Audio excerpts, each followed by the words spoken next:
Oh, yes. Hello. Testing, testing. There are a lot fewer people here than there were this morning because we're up against Dominic and other very capable presenters this time. And we're talking about something very esoteric. Yeah. So it's good that you all joined us. I'm very happy that we get to muddle our way through this. We are going to admit right up front that there are some things in this talk that we do not fully understand. But we're going to attempt to explain them to you anyway. There are people on our team who understand them, notably Caesar and Stefan, who I've called out here, who did all the hard work putting this presentation together. Merging pull requests. And merging pull requests. And we are going to do our best to explain to you how some of these things work. Some of them we understand a lot better, but others are quite a struggle to get our heads around. If you've done native development before, dealing with CPU instructions or game development or vectorization and SIMD and memory pool, I don't know, like I've already lost. Building fast servers is really hard. That's what it all comes down to. Building naive servers that just work, it's pretty straightforward. Building ones that work well and work fast, it's hard. So, introductions again. I am Damian Edwards. I work on the ASP.NET team at Microsoft. David Fowler, I work on the ASP.NET team at Microsoft. And Microsoft as well. Yep.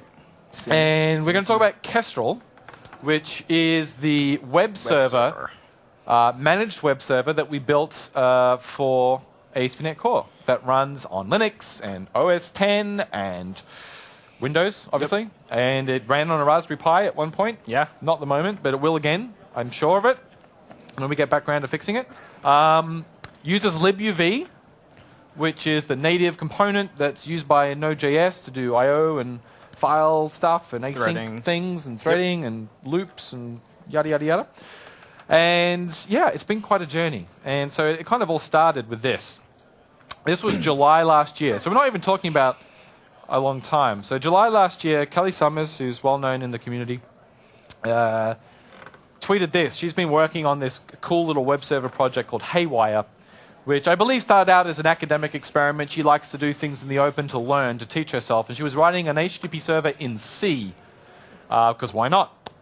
And her server, it's called native, compiles down to an exe. Like, there's no way to add handlers. You have to get the code and then change the code and recompile the server whenever you want to change the title of your web page.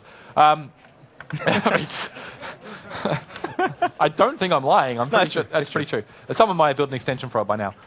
And so when she ran that on an ARM processor on her Raspberry Pi with a 100 megabit network, she was getting 72,000 requests per second, which is pretty good. And then she ran Kestrel at this point, which is ASP.NET Core, super fast. Beta 4 Beta 5, on her dual Xeon 8-core, 2 gigabit Ethernet network server and got 750 requests per second. And so, yeah, that was... We got called out by her. Yeah, I think another tweet used the word embarrassing, which I can understand. We were like, "Argh." So we wanted it to be fast. This wasn't the only motivation. And there were a bunch of reasons why she got such a terrible result. I think she ran it again and got like 75,000 or something, but we were getting hit by a bunch of networking 101 things like ACK delays and nagling and other stuff that we eventually figured out when we went back to the whiteboard and drew sine waves that represented like electrical pulses on the wire and learnt how... So I'm not even kidding, right? Like one of the guys in the team schooled us on how networking actually works when you talk about electrical pulses that go across copper, and then how network drivers are written and what nagling does and what ACK delays are about and how Ethernet does and how TCP sits on top of that. And we learnt all this great stuff. And then we fixed stuff. So then we looked at the competition. And this is results from the latest round of Tech Empower. Who's heard of Tech Empower? The Tech Empower benchmarks? Okay, most people. Half the people, maybe. There's a bunch of frameworks here that you've never heard of, which is fine. There's a bunch of frameworks here that you probably have heard of that are very well known. This is the top. I just screen captured the very top of the list here. If we go and look at the live things, this is round 12. This is the latest round. This is running on their peak hardware, which is a fairly beefy Dell server. 40 cores. I think it's 20 cores, hyper-threaded, so it's 40 virtual CPUs with 10 gigabit Ethernet. And, what do we got? This thing called Rapidoid, which only showed up in this round or the last round. Rapidoid? I don't know. It gets a lot. 7 million requests per second on this hardware. But you can see it drops off really quick.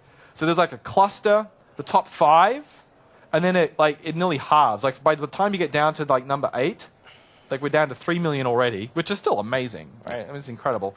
And Netty is an interesting one because Netty runs on Java, as does Rapidoid actually. Java, amazing. But Netty not only runs on Java, but is very popular. Like, is used in a lot of products, is shipped in a lot of white box products. So you don't even know it's being used. It's been around for a while. It's a bit like WCF, really, isn't it? Yeah. Yeah. Yep. Very powerful. But better. Yeah. But not well, better. But different. Different. But not different. Better. Yeah. Okay. Java-esque. So, and we can scroll down here, and you might start to see some things that you wonder. Like Jetty's also pretty well known.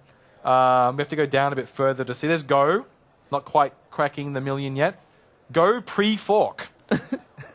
Not sure what that is. Maybe Colossus looks awesome. What's Colossus? I don't know. Oh, it says Akka. Runs on Akka. Oh. Okay. What else? Anything down here? Just a raw Jetty servlet rather than running Jetty outside of a servlet, just a jar, I guess. Wicket? What's Wicket? That sounds good. Is that cricket thing? Cricket, yeah. I don't know. I still not saying it was Rack. Rack. Okay, that's the thing that Ruby Well, runs on. JRuby. That's JRuby. That's not real Ruby. So it's faster than Ruby. And then here's Node. There's Look at Dart. Dart. Right? It's not bad. I mean, Wow. they had like 4.6% of the number 1 result. Like, we're way down. You see the tail is enormous here. And here's Node.js all the way down here. Which I think for a while Node was considered like this really fast web server. And it does a lot of things really, really well. Don't get me wrong. And its architecture is certainly very good for concurrency. But when it comes down to it, it's not fast. Right? When you put it against a lot of these other servers, it's really not fast. ASP.NET's not in this list at all. You have to go all the way back to round 9, which isn't even shown here. I have to go to previous rounds. For the last time that they ran the Windows tests, because the Windows test broke, unfortunately. And you see ASP.NET in this round. Here it is. ASP.NET stripped 109,000 requests per second. That's a good name. Which is pretty lame. I think we got up to 150,000 in a later thing. And that's only on Windows, though, so this hasn't run since. And here's ASP.NET not stripped down here. 71,000. Where's MVC? Is it in here? Is MVC in here? Oh! That's on Mono. Does anyone use Mono on a server? This is why you don't. Anyone? This is why you don't. Anyone? Judgment. No one? It's okay. So we'd like to do better than that. In ASP.NET Core, I remember looking at these results maybe, I don't know, March last year or something, banging my fist on the desk, going, why aren't we faster? So, we don't care. We've never cared before. Do you want to care? I said, yes, I'd like us to be fast. I'd like us to be. And they go, okay, let's do it. Let's make it fast. And so that was kind of the beginning of the journey. And so I'll hold the number till the end of the talk to tell you where we think we're going to land in the next round. We're going to submit to Tech and Power as part of ASP.NET Core. We're working very hard on that now. And we have an idea roughly of where we're going to land. We have a number and we think we know where we're going to land for RTM, and I'll reveal that at the end. Somewhere in the middle of the thing. Hopefully it'll be above the fold here. The top of the top. You'll see us in the top here. All right, so let's talk very quickly about the very high-level concerns that you have when building extremely performant code in .NET, especially with the types of numbers that we're talking here.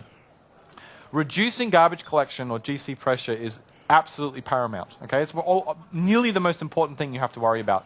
GC will kill you if you don't think about the memory that's being allocated when you are doing something a million times a second. Then it'll just come around and slap you around the face and say, nope, I have to take a break right now. And then your server will stop for 4 or 5 seconds, and guess what? Your throughput goes to a big fat 0 when that happens. And then you can go back up to allocating gigabytes per second. So we need to do a lot to manage our own memory. So I know .NET is great, and if you're building your WPF app or your normal system web app or just not really just doing anything normal other than trying to build a fast web server, you generally don't have to think about this stuff. But when you have to do this type of stuff, you have to stop just going, oh, I can allocate, and the garbage collector will take care of it. No, you can't. So you have to pool memory. Okay? And so we have a custom memory pool that we wrote for Kestrel. Incidentally, MVC in ASP.NET Core also uses memory pools now, which are provided by system.buffers, buffer pool. Yep. In order to do a lot of the similar things, like razor rendering and formatters and all types of crazy stuff. So we've taken a lot of the work that we've done in Kestrel, and reuse the same ideas in other parts of the ASP.NET stack. This isn't just about benchmarking. Okay? It's not just about looking good on a chart. It's about real applications that render large HTML pages and making that as memory efficient as possible. Strings are problematic. Strings are very special in the CLR, and they do a lot of tricks to make them fast and to make them sort of easy to use and to have them interop with other things in Windows. So they're UTF-16 by default, so they just cast straight into, what is the thingy? B-string. B-string, so you can use it in COM. It's all goodness, right? Yep. But the problem when building a web server is that what is the HTTP 1.1 spec written around? Well, everything's pretty much a damn string, right? You get sent a line, it's a string.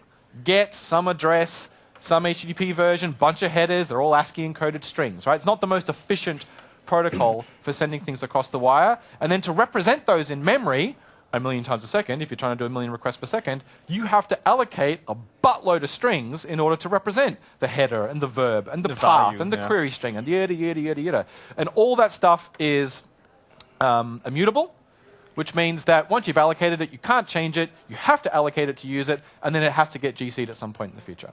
Okay, so it's cost, cost, cost, cost, cost. So the other thing is we want to consume incoming data as soon as it's possible because of the way libuv works. And it's this single loop that runs. It's push-based. It's push-based, right? It wants to push you bytes as they come. We can't just wait for your app to say, I'm ready for bytes. Oh, read the bytes, because that'll potentially stall the libuv loop. So we want to make sure that we're reading stuff out of libuv as it's ready to give it to us. Okay, as it comes off the network card into memory and then into libuv, and it says, I've got memory for you. We need to be reading that even if your app perhaps isn't quite ready for it. So that results in a slightly more complicated architecture than it would otherwise. That second line is just some comp side rubbish. We don't, not primarily focused on asymptotic perf. Yes, we're not. It's all O of N, so it's fine. That's fine. Yeah. What really matters is real numbers. We don't really look at thing and go, well, that algorithm is n log squared. We go, let's just measure it and find out. Okay? Yeah. And let's compare it to 40 other things, and we'll pick the thing that seems to work the best. And as it says here, when you're doing 1 microsecond per request, every nanosecond that you take to do anything ends up mattering. And so we do a lot to do that. So this is just a random screenshot of code. Why is this here? So there's a bunch of bytes that are known values for header, values, and header. Because they're all values, actually, at this point. They're all values. Right? So if we know that it's a connection close or keep alive, we have a hard-coded static byte array payload for those things. So we never allocate these values ever for a request. We allocate them once. Once per server for the lifetime. life of the app. So there's HTTP 1.1, there's content length 0, there's RN, there's chunk to keep alive. So for the common payloads that we have in the server, we hard-code a bunch of bytes statically across the entire server. So this is about reusing strings. Caching, yep. Right? So we know these never going to change. We're going to do a bunch of comparisons against these. We're going to have to write these out to the wire or read them off the wire. So there's no point doing string comparisons and allocating new strings every time we do this. The web is bytes in, strings, more strings, bytes out. Just kind of every web framework on the planet is basically right? a super complicated way to write strings. To write strings out to a socket. That's all it is. Right? The web is full of strings until you download a file and then we send application .dex string, blah, blah, blah. But when you write a web page, everything's a string. And so all the crazy web forms, Rails, Node, it doesn't matter what you do, what framework you use, you're just putting layers on top of writing strings out. And strings are expensive, it turns out. So we have to do a lot of tricks to make sure that it's not as expensive as it would be. So what is a memory pool? So we build this structure called a memory pool, and we shove it in the large object heap. So quick refresher. In .NET garbage collection, we have a generational heap design. Right? So we have a Gen 0 heap, which is the first one, Gen 2, Gen 1, Gen 2, and then we have the large object heap. And the simplified version of how this works is that when you allocate something onto the heap, it goes into Gen 0 to start with, right? And stuff goes into Gen 0, goes into Gen 0, then at some point, memory pressure occurs, and .NET goes, oh, I need to do some cleanup. And it scans Gen 0 and goes, okay, well, you're still referencing this. It survived. It survives. I'm going to move it into Generation 1. And everything that was in Gen 0 that is dereferenced, I'm going to free up, right? Get it off the heap, it'll get collected. And then that continues, and you keep going. And then eventually, Gen 1 runs out of space. And they do the same thing for Gen 1. Okay? And then anything that was referenced in Gen 1 moves into Gen 2. Okay? Yada, yada, yada, goes. And then when Gen 2 happens, the world stops. Gen 2 collections tend to be pretty bad. But server GC is a little bit better. And so then when Gen 2 happens, ultimately, the things that end up in Gen 2 have been referenced for a while. Okay, they're long things. Statics, things that took more than some seconds. It's mostly really statics. I mean, if you have things in Gen 2, it's kind of a bad sign. Generally. Yeah. Although in things like client applications, like WinForms and WPF, a lot of things end up in Gen 2 because you run the app for a long time. Okay. Then there's a special heap for things that are bigger than, 80-something or 45 or some magic number. Some magic number that .NET decided was a magic number. Those things always go into the large object heap because there are efficiencies when you're doing collection of memory for things under a certain size, and when they're over a certain, when they get certainly bigger, they go, well, we're going to treat these special. We're only going to. Did they ever collect a large object heap? I don't think so. I think it stays compacted. It gets compacted, sure but not moved. They defrag. Like literally, you can suffer from memory fragmentation with GC. Like a thing that I used to worry about in DOS 5, and I'd run defrag on startup. On my hard drive, you have to worry about memory when you're doing a lot of memory allocation. Right, so we create this thing, we stick it in the large object heap, it's called a memory pool, and then we pin it. We stick a pin in it. And what a pin, everyone know what pinning memory does in .NET? Prevents it from moving around. So the other thing that GC does, when it does this little scan of a generation, is that after it's removed all the stuff that's not being used, it compacts the heap, moves it all back into contiguous memory space. All right? And then it leaves a nice big empty block at the end. Pinned memory cannot be moved. Why would you want to pin memory? Well, if you've got native code that isn't playing in this happy GC land and relying on the pointers being always up to date, then you have to pin it so that it doesn't move while the native code is working with it. Okay? So when you're doing I/O, memory ends up getting pinned because you ultimately have to call a native OS platform API in order to get that flushed out to the wire or read off the wire. Yep. So we take a big slab of memory, we shove it in the large object heap, and we tell the GC, pin this, don't move it. I'm going to be using this for the life of the application. Okay? That way the GC can go, oh, don't have to worry about this memory, it's pinned, move on to the next thing. Makes it more efficient. Okay? We break up that large amount of memory into slabs. All right? So we have a big block of memory, then we say one slab here, one slab here, one slab here. And then those slabs are further broken down into smaller blocks. Pretty basic. The slabs are there to reduce the number of things we have to allocate. So rather than just allocating a block at a time, because every allocation is a cost, it ends up being a reference. We say, let's allocate a slab, and then as people ask for memory, we sort of divide it up into blocks. All right? And this gives us larger portions of contiguous memory in physical memory space. So that from memory address here to memory address here, we have one big slab of memory, and then we can lease out blocks from within that slab as people need it as we come and go. Yep. And the size is 4K for some reason to fit pages. What's a page? The numbers that we chose were based on Ben Adams. So Ben Adams did some research, and he said he gives a big breakdown about how this works. How CPU scan memory in linear chunks for the word size. 4K was optimal for what we measured. So Ben Adams is a community member who's done a lot of work on Kestrel for Unreal us. and Kestrel and stuff. And so he basically read some stuff. And learned about hardware. And gave us some details. And then said, do this, trust me. And we did it, and it's fast. And it's faster. It's faster than what we had. So it's good. So it works really well. So do this, measure, and make sure it matches your open source. page sizes. And so the very first request that comes in, we don't do this up front. We wait for the first request to come in, and then all this magic kind of appears, and we have memory to use now. Great, we've got a bunch of memory. And then the next request that comes in obviously just reuses. You don't pay that cost again, and you just reuse the memory that's already there. Okay, so that's good. Memory pool, pretty basic. Oh, okay. Awesome. So who's used AsyncAwait? Right, good. And you know how AsyncAwait works basically? You await some method that returns a task, right, in .NET.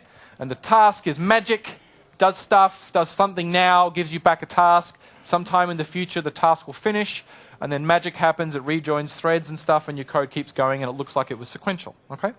You can write your own tasks, effectively. You can use the await keyword with stuff other than a task if you build a custom awaiter. And because of this design we talked about before, where we have libuv, which is running its own threads, right? And then we have .NET using its own threads, like thread pool threads, we have to have a way of marshalling information between libuv, as bytes coming off the wire, and your code, .NET code, right? Running your application. And so we have to be able to say, well, libuv has finished some work, I need to do some work over in .NET, or vice versa, .NET is ready to do some work, I need to get that work over into libuv.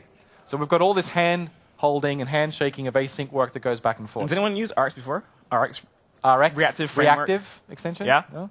Okay, a few people. So libuv is kind of like RX. You say start reading, and it says here's some bytes, here's some bytes, here's some bytes, and it's your job to say I have some bytes. I'm going to take it and turn it into a stream, right? So in .NET there's streams, and that is pull, and libuv is push. So we turn a bunch of push calls into a stream by catching them in a big list of blocks, and then saying the consumer can read these blocks as they come in from libuv. So we have one thread producing and one thread consuming this awaiter. So on allocation, we allocate a block from the pool, libuv writes to it, and then on complete, I guess if you hit next, it's the next complete. On read, we say we read this much bytes, and then the consumer can say, I'm going to read more bytes from that. Makes total sense. Yeah. Makes sense, right? Producer, consumer. So we could have tried to turn this into a stream, which is what most people in .NET, when they use these types of APIs that are over raw I/O, you generally get given it as a stream, right? Request.body, socket, blah, blah, blah. Yep. Read next, read memory next, stream, ReadAsync. writers, those type of things, right? And as David said, that's a pull API. When you're ready to read from the stream, you call read. You give it a buffer. You say, please read into this section of memory, a byte array, right? And then it fills it, gives you back a result that says, I gave you this many bytes. Go off and read that many bytes in the thing that you gave it to me. Okay. Also, read allocates a task per call to read. Well, ReadAsync allocates a task every time. Versus saying, here's a callback, call me back whenever you read data. That's one callback for the entire server, for all things, right? So it's because the callback is allocated once. Different semantics. And then gets called over and over and over and over again as new Right. data appears, as opposed to ReadAsync being a one-shot affair. Every time you call ReadAsync, that will return exactly once. It has to get allocated a task for that invocation. And then once you've consumed what you read, you have to call ReadAsync again. And then allocates a task, completes it when there's more memory, you do that, and then you call ReadAsync again. It goes, oh, no. Whereas a callback, you allocate once, and it just calls you over and over and over. It pushes it to you. Yep. Okay? So, yes, memory would have to be copied if we did this. Because every time you call read, we'd have to copy it from libuv into your buffer. Copying is expensive. It's more allocations, et cetera, et cetera. It would work, but we decided to do it a little differently. And this is where things get a little gnarly. Okay, so the SocketInput class, which is we're going to talk about a little bit. SocketInput is this thing in Kestrel that manages bytes coming in off the wire and feeds them from libuv into your app. It's a queue, a channel, a link between the producer and consumer.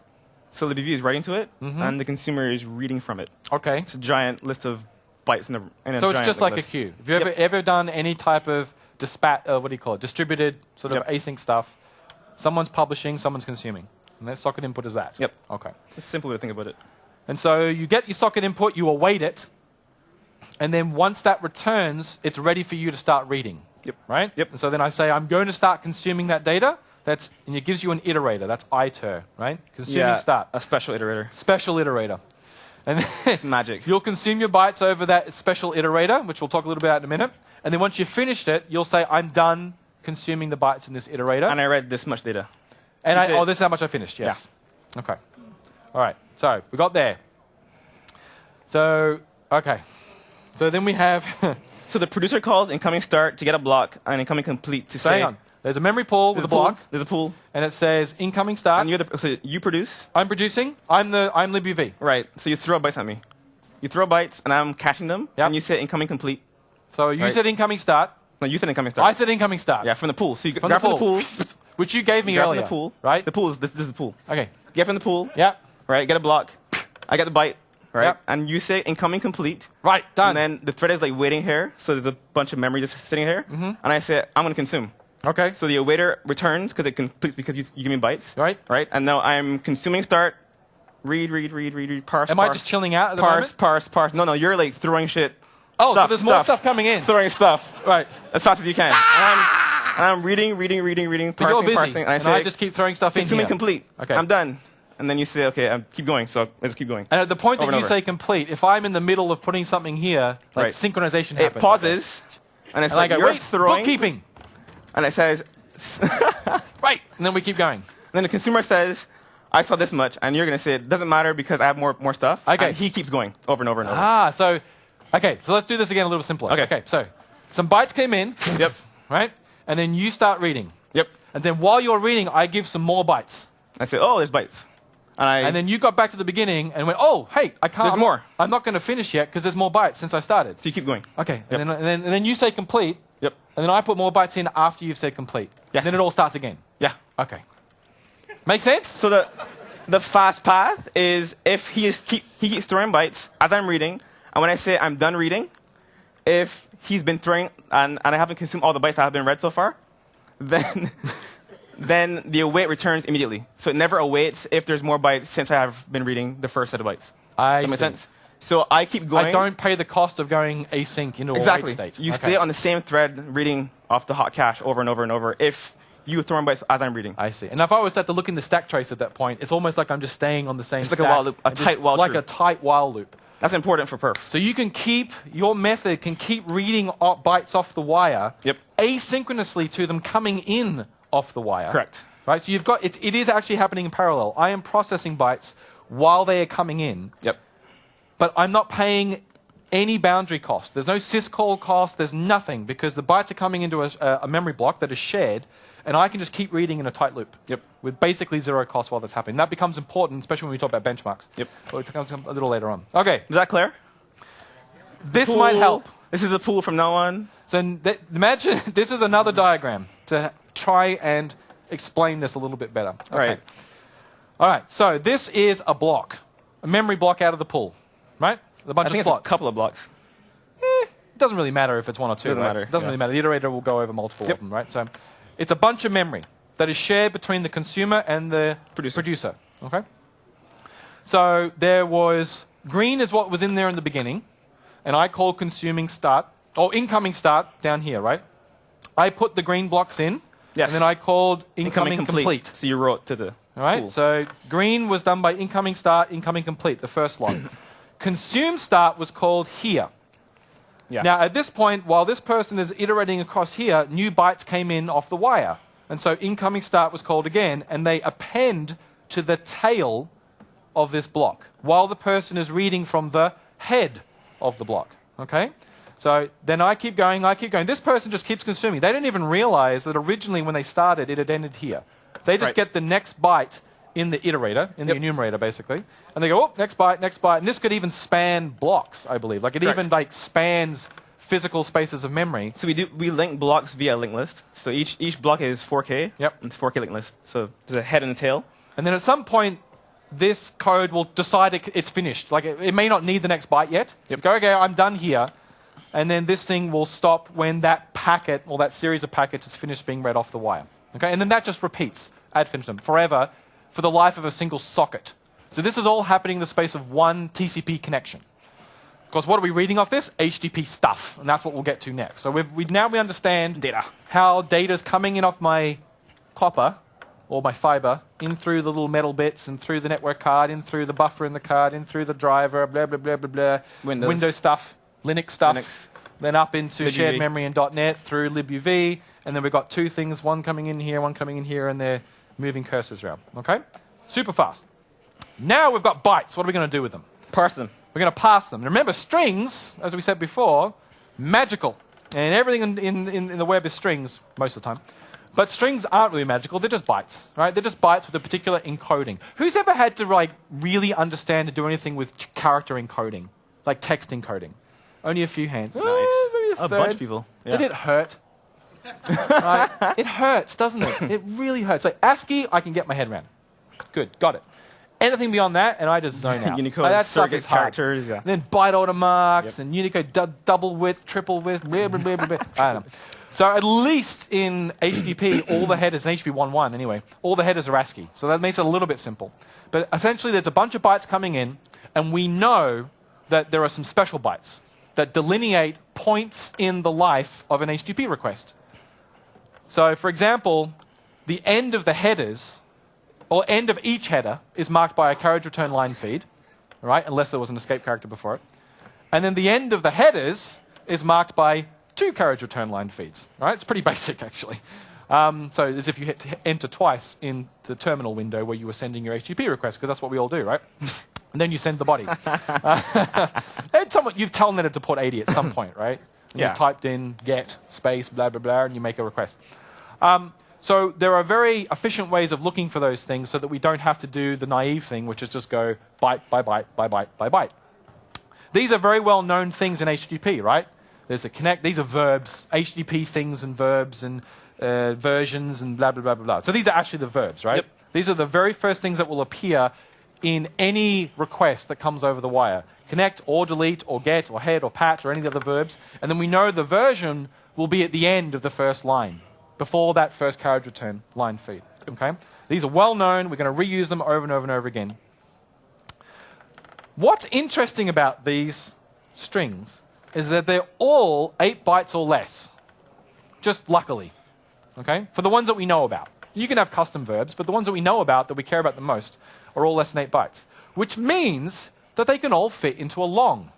You can represent every single one of these strings as a number. You can probably see where this is going. So if you can represent them all as a number, we can start doing some clever tricks to read and interpret these bytes off the wire without ever having to treat them as strings. Because remember, strings result in allocations in .NET, which results in GC pressure, and doing things with encoding and comparison is expensive, and da-da-da-da-da. And then death, right? What's that? And death. Yeah, death. Because GC will kill you. All right. So when we parse the request start line, we're going to read the first 8 bytes as a long, about that much. Okay? Well, this is good, because at this point, I know it's a get. But I don't know it's a get until I actually compare those bytes to something that I know to be a get. We check against a pre-computed long for no method names. Oh, we're going to show this code, I think. It's crazy. And then if it matches one of those, we just reuse that string rather than allocating a new string for get. We take the existing string and we stick it on the object so that when you type request.verb, that string get hadn't been allocated for that request. It pointed to the one that we statically assigned in the code as a const. All right? Got it? Yes, they all said. What? They say yes? If you include the... when you're doing the method part, so get, put, post, delete, patch, connect options, don't you use 4 bytes for that, and then 8 bytes for the HTTP version? No, they're all 8 bytes. Because if you take the first 8 bytes, Yep. you've got get space / Yes. Yeah. And we will tell you We'll show you how we avoid that. How we avoid the bug, the potential bug. So, like, basically every character is a byte, essentially, right? And so 8 bytes gets us this is a 7, right? So 8 fits every single one here. Right? None of these are 8, right? I think the biggest one is 7. No, HTTP 1.10 those are 8. Oh, these are 8, right. And so 8 bytes equals 64 bits, which is a long in .NET. And so we can represent every one of those as a long. But as you just pointed out, this one isn't that. Like, this has other stuff in it. So how do we mask and compare so that doesn't happen? Well, this is how. Yes. I'll let you read it for 5 seconds. Okay. Let it sink in. So this is statically assigned. This represents the long, the number, that represents the string the get ASCII, with a space followed by 4 nulls. Okay, /0 is a null ASCII string, right? So this gives me back a long. So it turns this into bytes, which then is cast to a long, and I store that long. That long represents that string. Okay, got it? Beautiful. Then we create a mask to match that long that we can use to do a bitwise operation between that string, get space HTTP, and this string. Right? So we have 3 bits of data. We have the comparison string, we have the input string, and then we have the mask. 3 bits of data. And the result of that is this. Beautiful. Which, oh my God. So we have an iterator, which we talked about from the memory pool. We peek a long's worth of data from the memory pool block, which is our value. We bitwise AND that. Don't ask me what a bitwise AND is. I'm a web developer. Ants. But I know that's what that character means. With the mask that we created over here, right? So what's that? That's a bunch of nulls and a bunch of not nulls. All bit set. All bit set, right? For that byte. All bits set for that byte, right? And then if that is equal to this, Get space. right? Get space, then we know that that input was started with the word get. Get it? Understood? And we do that for every single one of these known things. Okay, and then we even have some other code that, before you even get to this, I think compares lengths and things and does... Oh, that's for the header values. Yeah. Yeah. Okay. All right, good. All right, so I talked about peak there. So all memory blocks are read via iterators. We have a peak operation, which you can peak a certain length. Single byte, yeah. Right? And peak, in this case, it peaked a long, right? Give me a long's worth of data. What does take do? Move it 1. So peak is peak 1, but don't move the cursor. The cursor, okay. Take is take 1 and move the cursor. Okay, and then seek is crazy. Passes some stuff. And that's what we're going to do more next. than 1. Is that what we're going to do next? Yeah. Do seek next? Okay. We're going to do seek. Okay. All right, so hold on. Hold on. I need a drink of water. All right. All right, seek. Do you want to drive this No. one? Okay. Well, no. Okay. So we're just talking about the start line still. Think hard, by the way. Just focus. So remember, this is the start line. That's a start line. That's what you see at the beginning of any HTTP 1.1 request, is this line followed by a carriage return. And then the headers start, okay? All right. So we call it 1 to 4 times to consume the start line. And I guess that's because of the size. It can be either 1 or 4, depending on how big the URL is. Is that right? Because what the slide said. The slide says 4, so I believe yes. the dev that wrote the slide. Twice per header. Finds the first occurrence of 1 to 3 of any given character. So you basically say seek for this, right? Yep. And then it will tell you whether it found that in that part of the memory pool. Okay? And if it doesn't, then you go on to the next part of the memory pool and call it again. But that's why it's n times, 1 to whatever many times. For example, find spaces, find new lines, find question marks. Because if we're decomposing a request, we care about finding spaces here and here. We care about finding new lines, because there's a new line here and there's a new line after every header. And we care about finding question marks because we might want to split up this URL between the query string. You know, the query string and the first part of it. Okay? So we'd like to be able to say for a given set of memory, find that. Remember, we're doing this all to avoid turning it into a string and then calling index of. Because that's really simple, and you should totally do that in all your apps. No. All of them. Do this, cast alongs, and just mask the crap out of your code and just like compare it with ends. And then assure your job security. Yeah. By having no one else understand. No comments either. That's right. And then to make it even faster and to make it even more complicated, and we have to explain this now, we use vectorization and SIMD, or single instruction multiple data operations in the CPU, to allow us to look at more than 1 byte at a time in a single CPU instruction. Okay? And I'll explain a little bit about what that means in a minute. We'll take a look at 1 character version for simplicity. Okay, let me just talk about vectorization very quickly. So, I had a thing and my computer restarted. Was it Intel? It was on the Intel website. It was this really good stuff. Yeah, AVX, not AXD. Oh, sorry. Not AXD. You're thinking about forms, man. I am. Here we go. This one. So advanced vector extensions. Everyone remember, was it SSE? SSE, Pentium 2. Is that right? Yeah? And it had the MMX, the multimeter extensions that came with Pentium 2 or Pentium 3. I was baby. Baby, and that's what gave us the first 20 frames per second postage stamp video over the internet. I remember this stuff. How old are you? Old. I mean, Old. Much older than you. AVX is kind of the newest version of that. I think they're up to AVX 3 now, right? These are basically extra CPU instructions that are built into the CPU to allow you to do super advanced stuff if you write your code in assembly. In .NET, you use the numerix namespace, system.numerix, which is a package, and you use the newest jitter, the ReadAsync, which came in .NET 4.6 or in .NET Core, and it can emit bytecode that uses this stuff. So what this basically means is that with the SSE and AVX 128, 128-bit types, you can perform operations on sets of data that are larger than the register size in the CPU, right? Make sense? So the register, what was it, 64-bit? We have CPUs now, right? Yeah, right? But now I can do 128-bit operations via these special extensions. Awesome. Or 256 with AVX2, and I think it's 512 with AVX3, and I think the architecture scales all the way to 1024-bit. And so, for example, we can fit 4 floats into a single instruction, or 2 doubles, or 16 bytes. This is what we care about, because we're operating on bytes and longs. Okay?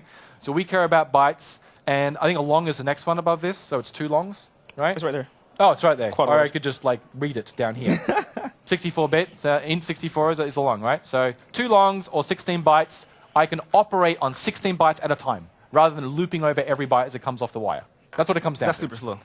What's doing it every byte at a time. 4 loops are, ugh. Their for loops are easy to understand, but not as fast. Okay, so what does this look like in actuality? Here is a series of bytes with hello space world and a carriage return, a line feed after it. This is meant to represent a single header. All right, we're making it very simple here. All right? This is one header line. And these are the hex values that represent every character or every byte in this stream. Okay? So then we go, okay, here's the bytes that represent one vector's worth of data. So the vector size is different on every CPU. It's called the stride length. Stride, yeah. I think, the stride. I think we call it the stride. And on my machine, for example, it was 32, and on yours it was 16. 16, yeah. Parallels. I don't even know what it was. And I think on even more modern machines, yours might be higher. It might be 64, even 128 if you have a Xeon. And so we take that much data. We operate on whatever the machine's vector size is at a time. So in this case, for the example, this is going to be 8. Right? And then we have this vector here, which is our mask, going back to the first example, right? /Rs. And this is just a bunch of /Rs. 0D is carriage return.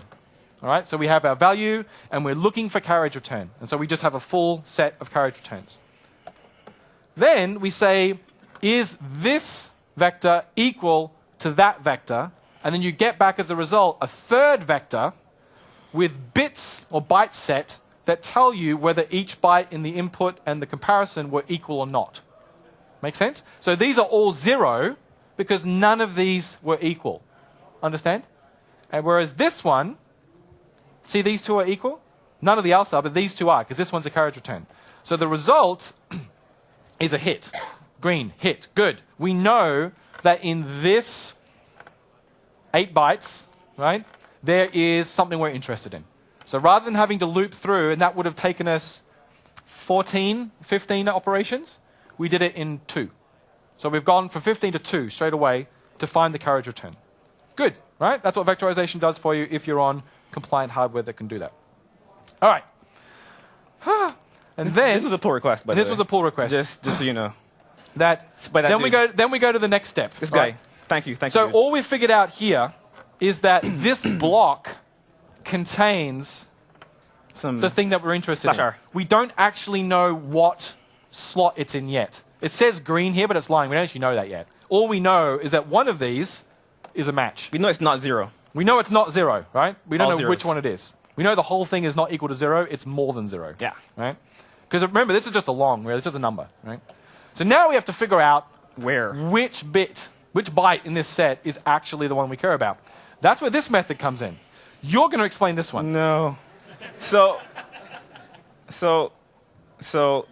it's kind of like a binary search. Hit the arrows. Okay. Hit the arrows. Anyone know what a binary search is? Yeah. Okay, good. We all do, thank God. Not everyone. You don't have to know, by the You way. don't have to know what a binary search is. Just call the method on array.binary search and you're fine. Okay. So let's start here. We get to loop over the entire vector and just find the one that's non-zero. That makes sense. But instead, that would be too slow. What if that would take me 7 in this case? Operations, yeah. What if we could just mask our way to success and keep going? So first I say, the entire thing. See how the right-hand side of this mask is all F and the left-hand side is all 0? My simple mind basically... What? That's a mask. That's a mask, right? My simple mind says, well, okay, what that basically says is the thing we're interested in the right-hand side? And if it is, it'll be greater than the other way around, right? Because it'll say no, and then it jumps down to there. Yep. The other statement. Okay, so, well, we know it's in the first half, right? We know it's in all these zeros, which is backwards from what we're showing down the bottom, for some reason. So then we go to the next half, which is this set here, because we know it's in this first set. So now we're going to do the right-hand side of that first, right? And in this case, it's going to be true. No, it's false again. False. Because I got that wrong, because I get this backwards every time. The display is more correct than you are, so that's fine. Right. Slides, I'm sure, are correct. So now this is a worst-case search, actually. Yep. So we've now done, 3 operations? We would have done 7 to find it so Awful. far. So now we know it's in one of these 2. So it's either going to return us 6 or 7. I don't know why, but that's good. Because reasons. And then F something 6. So we found it. Yeah. Okay, because as you can see, lots of Fs, then we jump down to here, half the number of Fs, we jump down to here, Another half the number of Fs.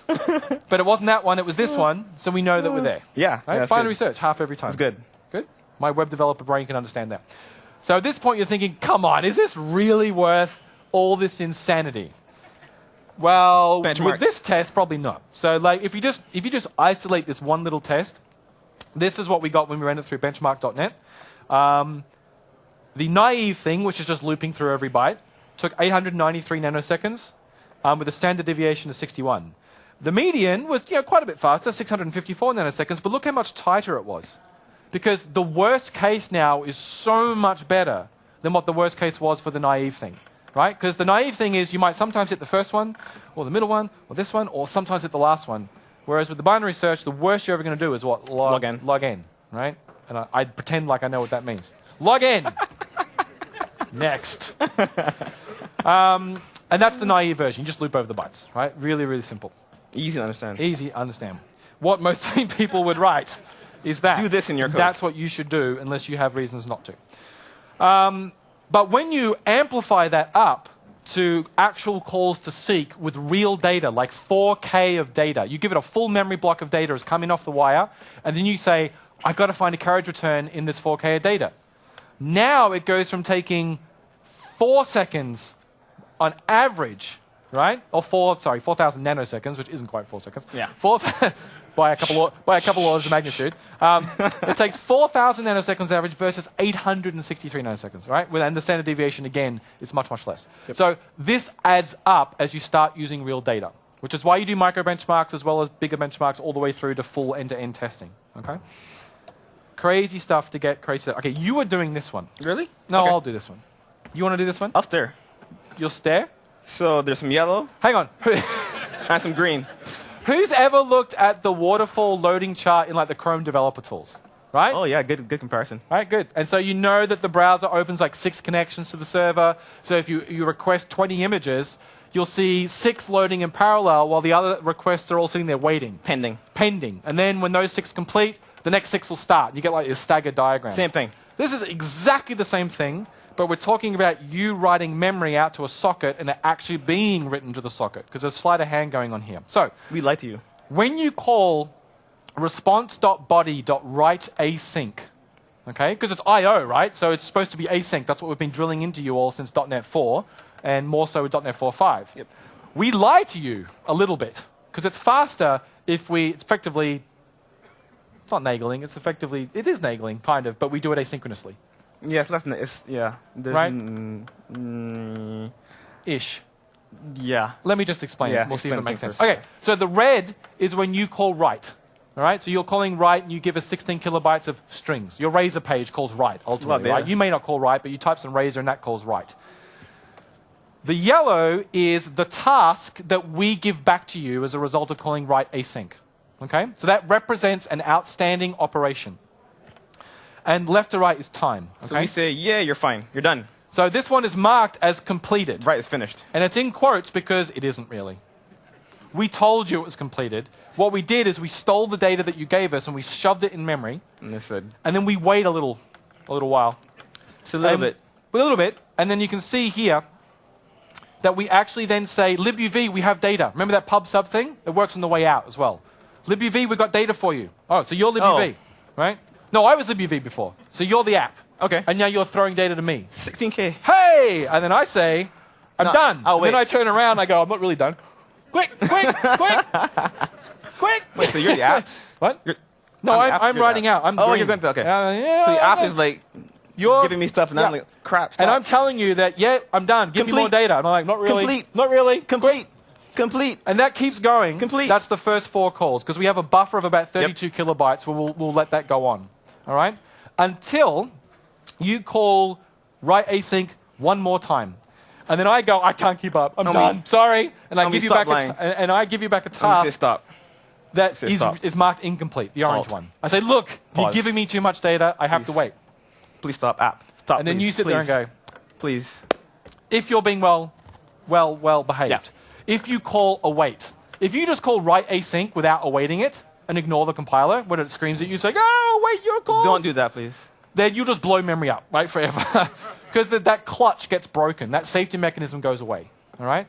So now I've given you a task. I go, right, I'm done. And then I go, done. Tell you I'm done. And I sit here. And then you give me More bytes. the next call. Yep. That's this one down here, right? Yep. And same thing happens over and over and over again. Okay, so that's how we write data out to the client. It's decoupled from you calling write. And that's called write behind. Yep. Right? I think Node does the same thing. It does. It does, right? That limit, I think, is just completely arbitrary. And you can't change it. And you can't change it. So don't ask.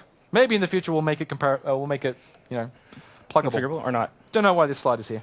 But the benchmark pipelines. Oh, the benchmark does pipeline. So I did mention before that a lot of this is very worthy when you're doing benchmarking. So every browser on the planet doesn't do this, but HTTP requires that you support it. And so what it means is that if I am a client talking to a server, I get one socket, one connection, right? Let's just focus on one. Let's not worry about the 6 parallel or anything like that. One.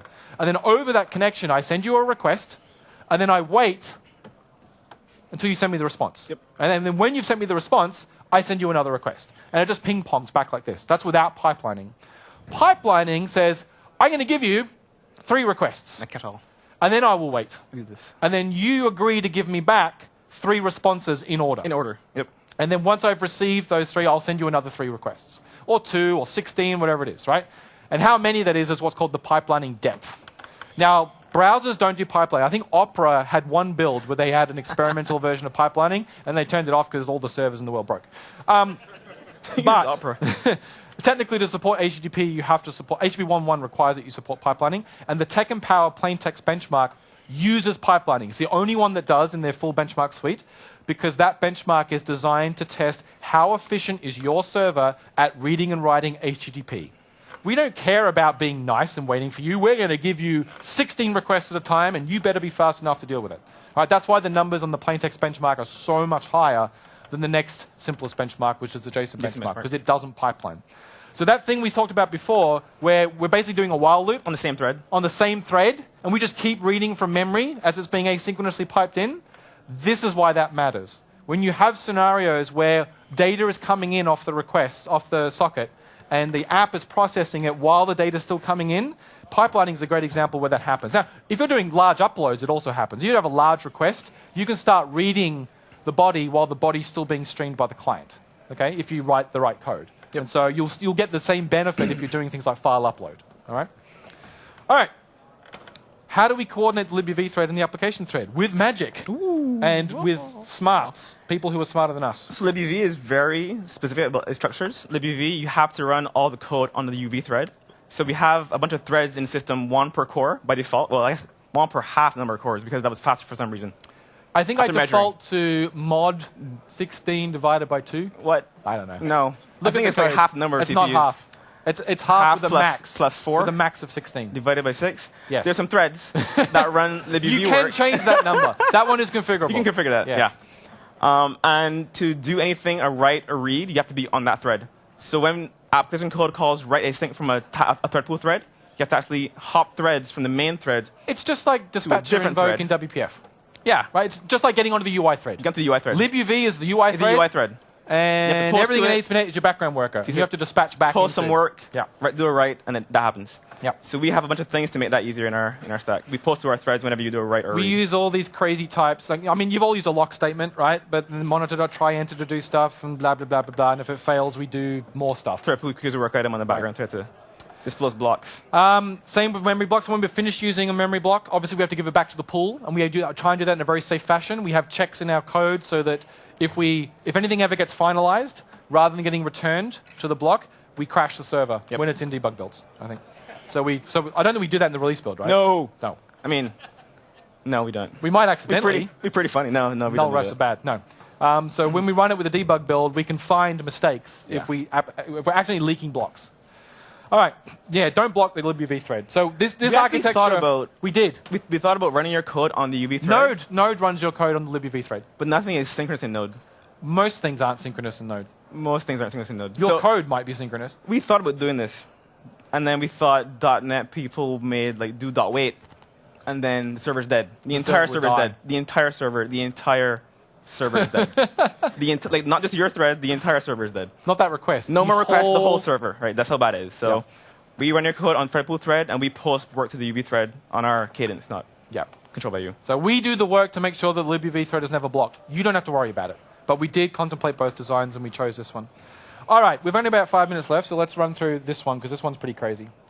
Quickly finding known headers from bytes. Let's just show this is the case-insensitive comparison. Oh, you want to show some code? Yeah, let's show some codes. All right, do that. Let's show some libu. We do a lot of crazy stuff to generate known header fields. Oh my god, my computer's like dead. I have to log in. All right. No? Mouse. Oh, there we go. There we go. All right, is that good size? Beautiful. All right, time to burn some brains. All right, so we saw in Damian's super ghetto server that he wrote in WinForms. This morning. This morning, if you were this morning, ASP.NET Core server. you wrote a WinForms server that implements features. Having a feature allocated seems stupid, so let's just stash all the types statically across the entire server, because type of is super slow. Don't use type of in like per request code, because that's horrible. The features are actually all implemented on the same object, so we actually just assign them to this, and this reset just assigns the features to this object to reset them to what they were before. This code looks very repetitive. Yeah, so we hire a guy that writes these if statements and corrects them. No, I'm just kidding. It's all code gen. We don't write this code. We generate a lot of this.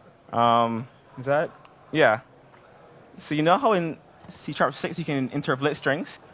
This is kind of like Razor, but for C#. So we interpolate and generate a whole bunch of stuff for known headers. So this is known code bytes. that generates code. This is the code that we use to generate the code in Kestrel that knows about headers. So meta. Ones that it says meta code, right? So here it is. These are known headers. Known headers that we all just hard code a bunch of headers. And this generates all those crazy masking comparison stuff, right? Using C# string interpolation.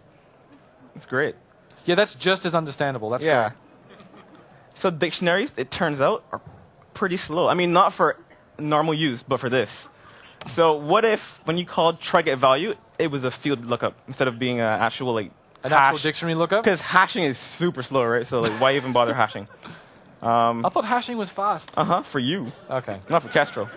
Not a million So if times you ask for an enumerable, we actually conjure up one on the fly because it's part of the contract, so we want to reflect the contract. All right, more code. So to know if a header value is set, so the interface for headers is a header dictionary, which is a regular dictionary in .NET that has try_get_value and count and those kind of things. But it's too slow to have a dictionary. So what if we just stored the fact that if a header was set, the bit was on, and if a header was not set, it was off. So we store a giant long for all the headers that are known, and we just do these checks. Wait, hang on. A header is set. So we said before that we stored individual values as numbers, known strings. Yep. You're telling me that there's one every header that we know about for all the long, is represented by a single number. Long. Yep. It's great. What do we do with that single number? We just check to see if the bit is... So we have a bit per header that is for that header. So cache control is 1. Header connection is 2, etc., etc., etc., etc. So if you set a header, it's a reference to this field. And if you get a header, same thing. Oh. So we store one giant long that has all the bits set. It's like a giant array that has ones and zeros. Okay. So for each one, there's some header that we have mapped to some field. I see. And this file is actually, let me... So these, okay, I think I do understand. You got it? These turn into offsets inside that giant thing? No? Mm-mm. And then I get bits from there and no? Not even close. Not even close? So what is all this does Okay. is kind of like if you ask for this specific header, yes, we know to return either the field or a not set based on if the bit is set or not. I see. Got it? Okay, So got it. the bit for that header value. Okay. This file is... Wait, what? Yeah, that's better. 10,000 lines of awesome. All right, so let's look for the next piece of magic. Have you ever had to step through this code? No. I think it's header values. I'm kind of impressed that you can navigate it on GitHub. Yeah, that's pretty impressive. And numbers get bigger and bigger because longs are like super long. What was that huge case statement for? So try_get_value for a dictionary. Wouldn't it be awesome if we didn't have to look for strings unless we knew the length of the key was one that we knew for our known headers? So for 13, we know that cache control is 13 long and content range. So don't compare strings unless the length matches first. That's actually faster? Yeah. Okay. Probably. And then we throw key not found exception if it's not there, because that's what you do in dictionaries. So there's another thing in here that's, I swear it's in here You somewhere. got one more thing. Oh, I get one more? One more. And then And we then got gotta to send a pull request. What's that? I have to look at the pull request then, because the pull request is super awesome. There's a new pull request that, Oh my god. that is freaking insane. That's not C#. There's too many asterisks and X's in the numbers. Dude, I'm like, Hey, Ben. I'm a web developer. So This it is hurting turns my out head. we realized that most of our output buffers, we actually copy a bunch of stuff from us. So we actually allocate, for all known headers, one giant static byte array for everything. And then when you say response outright, if a header is set, we said that is section 417 in this header bytes So array. that's an offset. Yeah, offset and length for each known header. Split that out. But it turns out we can actually just put the constant long that represents the payload for known strings. So HTTP 1.1, like this string is this text. So And it's 5% faster for the benchmarks, So instead of copying the bytes that we pre-allocated right? So like, for HTTP1, instead of copying that to the output buffer so it can get flushed out, yep, you say cast to, that constant number, which Yep. I know equals HTTP 1.1, yep, to a long pointer and then dereference it and then assign the value. into that value. It's a move versus a copy. And that value is pointing to a space in the memory block. Yeah, because why call a function when you can just assign to like memory right there? How did someone find that? Measure, measure, Okay. and then like. So go there crazy. wasn't like a JetBrains like a profile that said, "Hey, you should cast and unassigned. This Jet- is a long pointer, and JetBrains that'll be 5% faster." JetBrains said you're spending a bunch of time copying stuff. How dare you copy stuff? Oh, okay, How dare you use memcopy? okay. Yeah, that's slow. But I have memory here, and I need to copy it to here. I thought the logical thing to do would be to call memcopy. But what if I they're should have been all- casting to a long? What if they're all all long. known strings? What if the strings are like fixed and never change? Why Okay. copy? Okay, Yeah. because it's a string, and I need to get it there to flush it out. This is unreadable, Okay. so it's better. Okay, so that is it. We are out of time. I hope we've peeled the layers a little bit here, and you get some appreciation for what we didn't do, but some crazy people on our team and in the community, which is the really big Ben. part about this, is that Thanks, Ben Ben. and Thomas and a bunch of other guys in the community have done some amazing work on Kestrel and are continuing to do it. We're never going to finish. The number that we're looking to hit for RTM is 5 million requests per second on the big RTM, on the big iron. We've already hit that. So in our big perf lab on the 24 core server, 48 hyper-threaded, we can do over 5 million requests per second for the plain text benchmark, which we'll submit to Tech and Power for the next round. And we're not satisfied. Like Netty does 8 million, I think, on that server. So we're going to keep chasing, and we want to get this as fast as it can possibly be. Yeah, faster. So, and With not this just thing. Kestrel, but MVC and Razor and EF and all the things we're trying to make as fast as possible. So I hope you appreciate that. I certainly do. Should copy this code. And you should copy all this code into your WinForms apps And no comments. and make your button clicks lightning fast. And with that, I thank you very much, and we'll see you again next year. Button clicks.